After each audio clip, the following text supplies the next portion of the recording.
Vaccination. Oh, okay. The volume.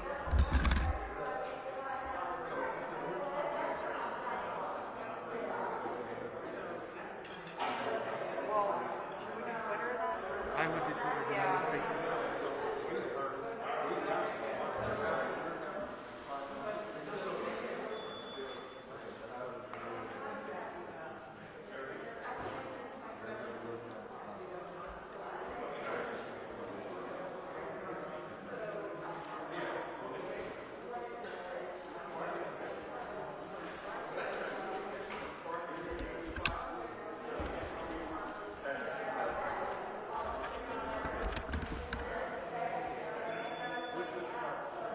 Anyone just hop in?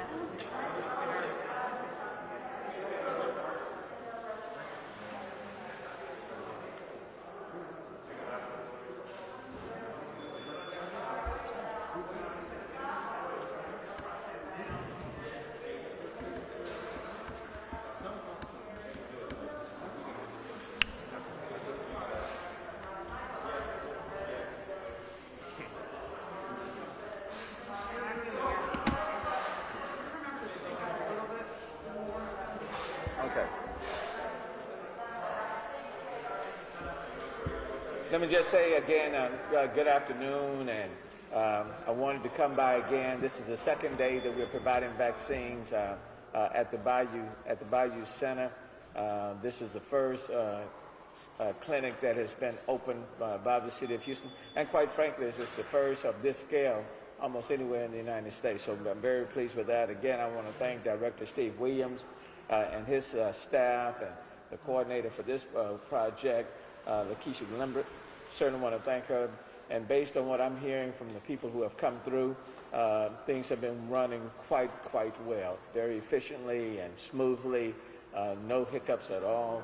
So I really want to thank the health department staff, the employees, for really taking their time over the weekend to make sure that this clinic is up and running.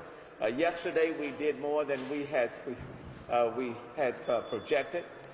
Yesterday, 1,008 received the vaccines. That exceeded our initial number.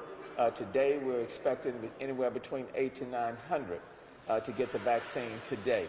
And then, of course, we'll continue throughout the weeks and the weeks to come. We're also, the Health Department of the City of Houston is also providing supplies or dosages to other providers in the City of Houston who either do not have them falling short. As you know, we have opened the process to 1A and 1B. 1A of your medical health workers and 1B of those 65 years and older, people who are 18 years and older with chronic conditions for the Moderna. If it's Pfizer, that age is 16 years and up with chronic health conditions. So people are excited to be getting the vaccine. That's good to know. Again, you've talked to many of the individuals. It's a painless process.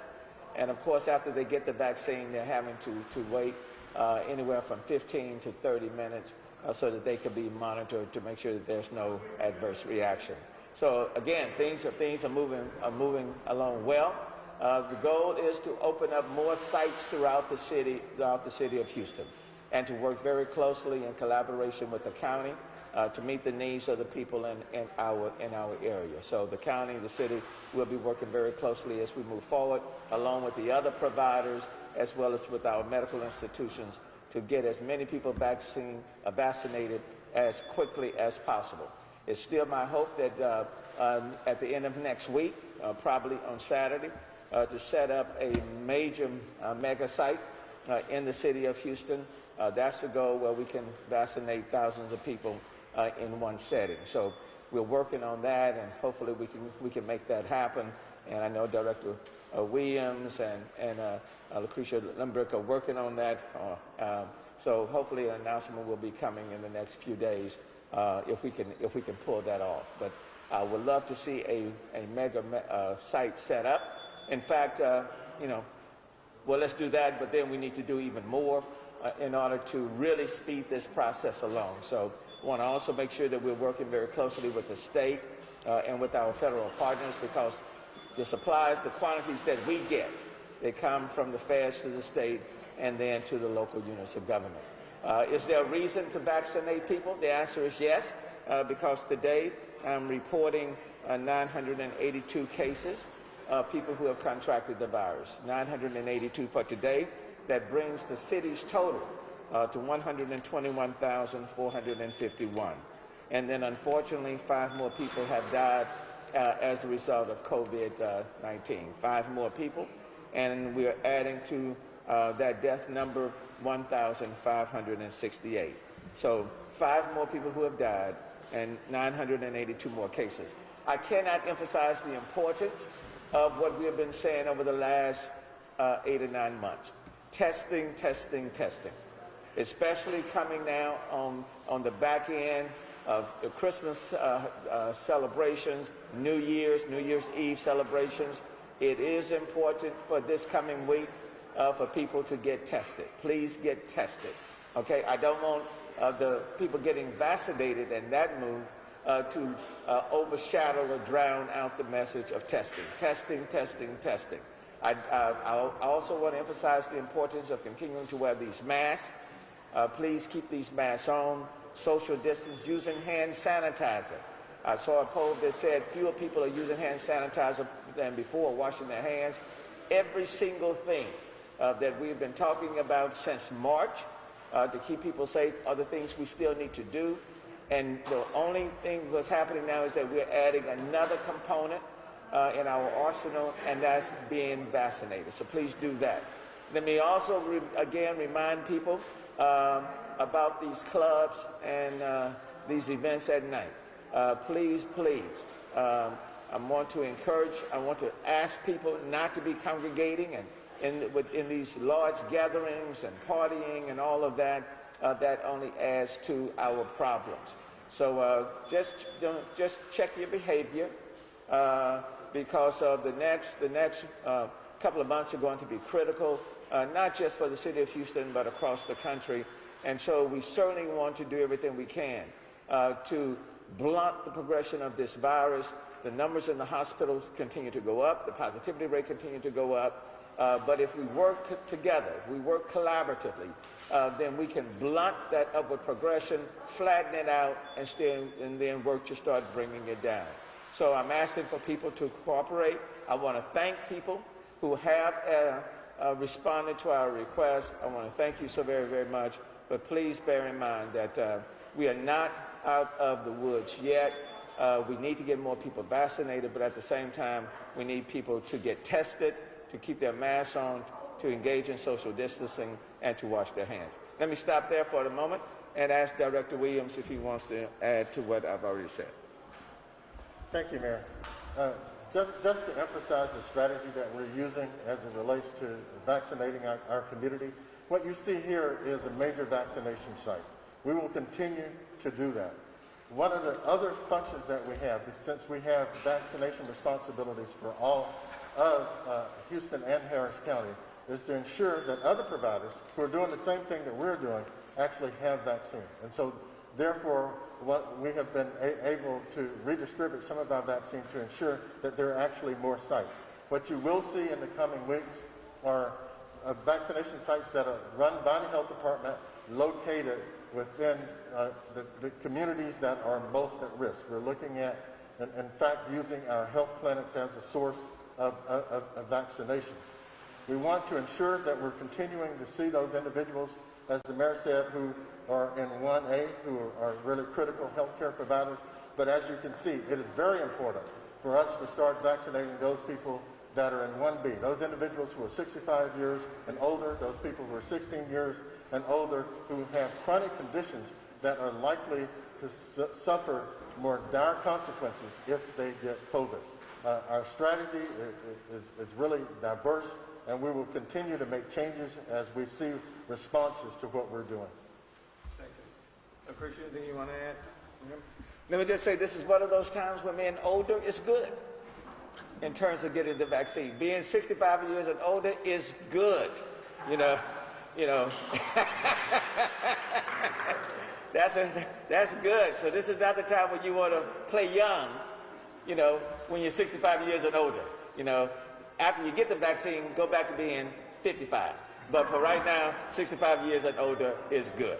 Now, I'll stop and take whatever questions. Mayor, how many total vaccine doses have been allotted to the city? Our initial dose was, initial shipment was 3,000 doses, and recently we got another 7,000 doses. And how are you going to expect them on a regular basis to be coming Well, you know, it's really contingent on vaccine availability.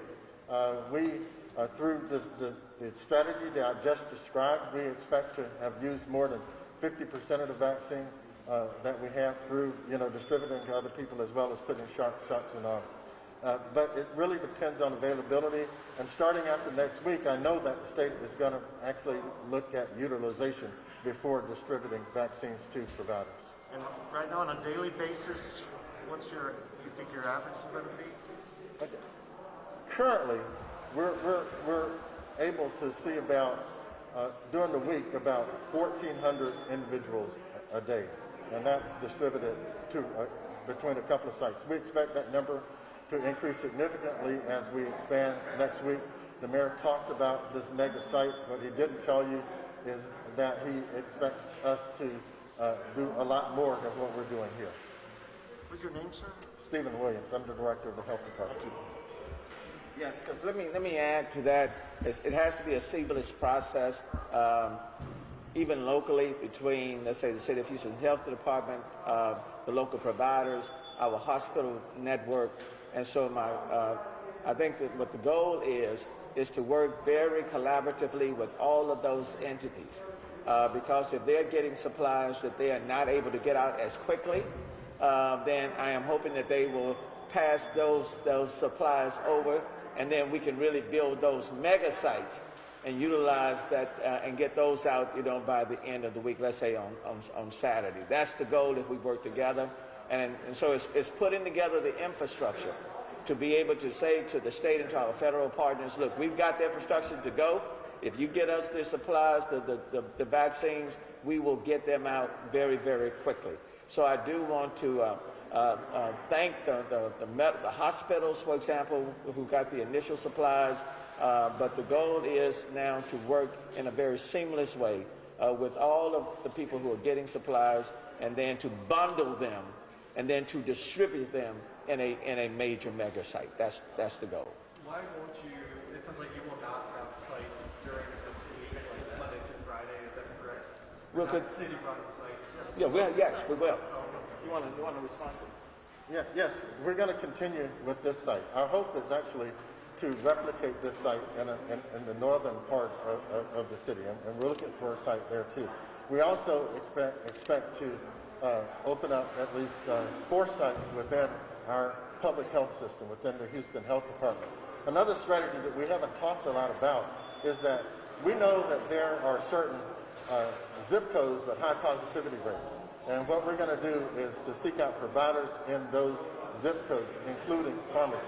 All pharmacies now are not getting vaccine, but Lucretia, my assistant director, has been in conversation with pharmacies, and we really want those that are in really strategic neighborhoods to have vaccines so that we can hit folks that are in that 1B and 1A population. That will all occur this week, what you just described. Yes, all of that is in process. Part of it is dependent on, whether or not we have to do a contract with the pharmacies and whatever. We also, I didn't mention it, but we're also looking at FQHCs. And our hope is that they would have already gone through the process of being a provider with the state so that we can make the transfer of those vaccines easier. Those 10,000 that you just described, when do you expect all of those will be used? They should be used before the end of the week. Yeah, that was a text that I got from my boss that I didn't really respond to. But When he got it. I didn't respond to it, did I? The mayor did give me the opportunity to speak. I just wanted to come forward to tell the Houston Health Department employees that we certainly thank them. They've given up many of their holidays to ensure that we can be here to attend to the residents of Houston. So I just wanted to come publicly and say thank you for all of their efforts to make sure that we're here to serve Houstonians. So I just want to be very clear. So the process is in place to provide vaccines every single day. That's not stopping. That's taking place every single day. And just like today, 800 to 900, tomorrow we probably will be, it can be up to 1,400. And the goal is to work with the other providers. So we are, in addition to providing the vaccines, we are also providing dosages to other providers who may not have the vaccine, who have qualified to provide, but they don't have it. So we're sharing with them. We're sharing some of our supplies, for example, with the county. Okay, so that system will continue every single day. The mega, and this is like a mega site, to be honest with you, but what I call the big mega site, that's on top of the existing network. That's on top. And the goal is to get these vaccines out as quickly as possible. What we do know is that even though there's vaccine hesitancy, there is a big demand for this vaccine. There is a big demand. And so we want to get it out as quickly as possible. You know, I will be getting the vaccine on tomorrow. You know, I'll get it tomorrow, and along with a few others. So that will, and to encourage people to come and take it. We still know that there are a lot of people out there who are reluctant. I had a conversation yesterday with another good friend who was still adamant about not taking it. And then, you know, he asked me, well, have you gotten yours yet? I said, no, not yet. I'll get mine tomorrow. Well, he said, well, so what are you waiting on? And I told him, number one, wanted to get the process going. You know, 1B, I'm in that category. And now that we've opened it up to the general public, I will be getting mine tomorrow. So he says, well, again, you get it, let me see you take it, and then we'll go from there. So there's still a lot of vaccine hesitancy. At the same time, there's a huge demand for it, and so we want to do everything we can to meet those demands. Have you published the locations for the midweek sites yet? No, not yet. And do you have a process already of making appointments? Yes. How will appointments work if you don't know where the sites are? Well, actually, we're looking at an online registration system. One of the things that we're going to emphasize, we're grateful for folks showing up here, is that we know that there are a lot of individuals that have mobility issues, and so therefore we're going to work with our area agency on aging to ensure that we're able to reach out to that senior population that may need that extra support in order to get to sites, and so that's how we plan on rolling it out. A couple of people in there said they had problems getting through to the city. They spent, one woman spent 3 hours on hold. Are there any issues? Where do you think things are going to... We know yesterday we had a problem and our system crashed. That's one of the reasons why we're going to an online registration system in addition to the call center. We cannot abandon the call center because there are individuals who are not tech savvy and will have issues really going online and making their own appointments. And so really we want to make sure that this vaccine is available to all Houstonians and people within Harris County. And so we really have to use all kinds of modalities and outreach efforts in order to ensure that they get this vaccine, have access to this vaccine. Let me add to it that as soon as the dollars too that were approved in that last package comes, it will help to enhance the infrastructure, because not only do you need the fixed sites, you also need mobile sites that can go to various communities where it's very difficult to get to the fixed sites. And then in addition to the mobile units, we need the capability to be able to go to people's homes, because there are some people who literally cannot leave their homes. And so we need to be able to go to their homes. The other thing is that we need to be able to ramp up with staffing quite a bit. We need even more staff. And you can't do that without the additional financial resources. And so just as soon as the federal dollars start rolling, start coming in, it will put us in a better position to ramp up very quickly. Bear in mind, the CARES dollars pretty much were supposed to be expended through the end of last year. And then only in the latter part of December did they agree to roll that over until the end of December of 21. Well, the city of Houston adhered to what they said, the end of December, and that's how we operated, and that's how we budgeted, and that's how we appropriated. So we need those that the dollars from the last stimulus package to get here as quickly as possible. And as you know, they didn't pass that until the end of the year, the very end. So a lot of that is hampering the ability to ramp up, to hire significantly more people, because in order to have all of these sites that you need to really have ubiquitous vaccinations, widespread vaccinations, you need more staffing, quite a bit, and the ability to set up mobile sites and the ability to go to people's homes to actually vaccinate them. And that's why, as we build up that infrastructure even more, it's important to set up these big mega sites where you can reach a lot more people at the same venue, and we need several of those. Okay? For other minority communities, how are they getting the message? Not only Spanish community, but any other minority communities, how are they getting this message and where to go to get their You know, what we learned from the testing is that you have to have widespread communication in different community papers, different languages. So you have to use many different vehicles in order to get that information out. Many different languages, many modes of communication, radio, television, community influencers, okay, knocking on doors the old-fashioned way. All of those things that we used during the testing phase, we're now having to use during the vaccine phase, okay? So it's the same thing. And then bear in mind, the same employees, are still responsible for the testing. So we're not abandoning the testing protocols, but now we're asking them to also to do the vaccine distributions.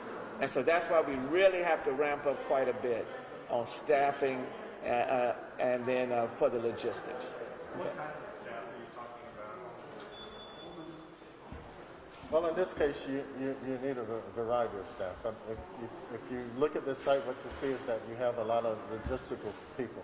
We have folks that are really engaged in registration. We have people that are actually doing the vaccination itself, and you know that actually requires a certain health background in order to do that.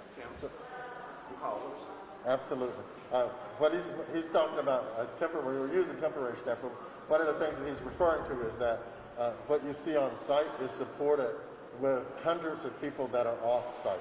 For example, we have folks that are very in this neighborhood and in another building during the week that are taking calls. Remember, as he said, we're doing testing, but also we still have people doing contact tracing. So all of that is still going on. And so we need support in all of those areas. Right now, we're focusing on those individuals who can actually support us in vaccination efforts. We had a couple of conversations yesterday with some volunteer organizations after we found out that we were going to be doing this more than major mega site. Then bear in mind, when you go online, the technology will only go so far. You then have to have people who are actually looking at what's being brought in.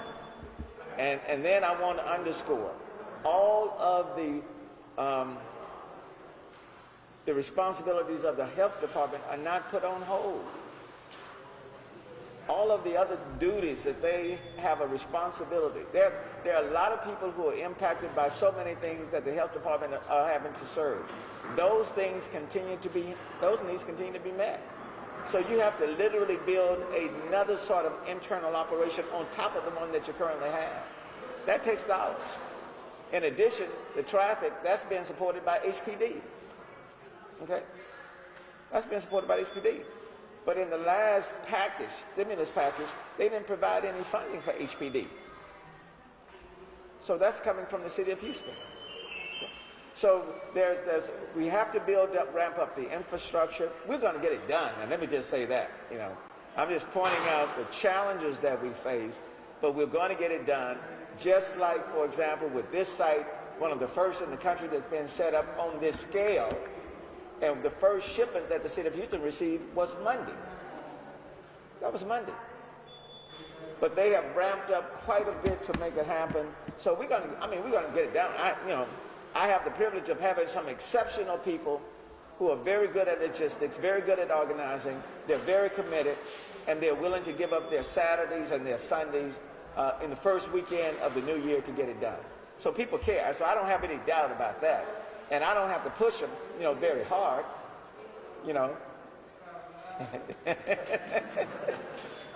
But yeah, but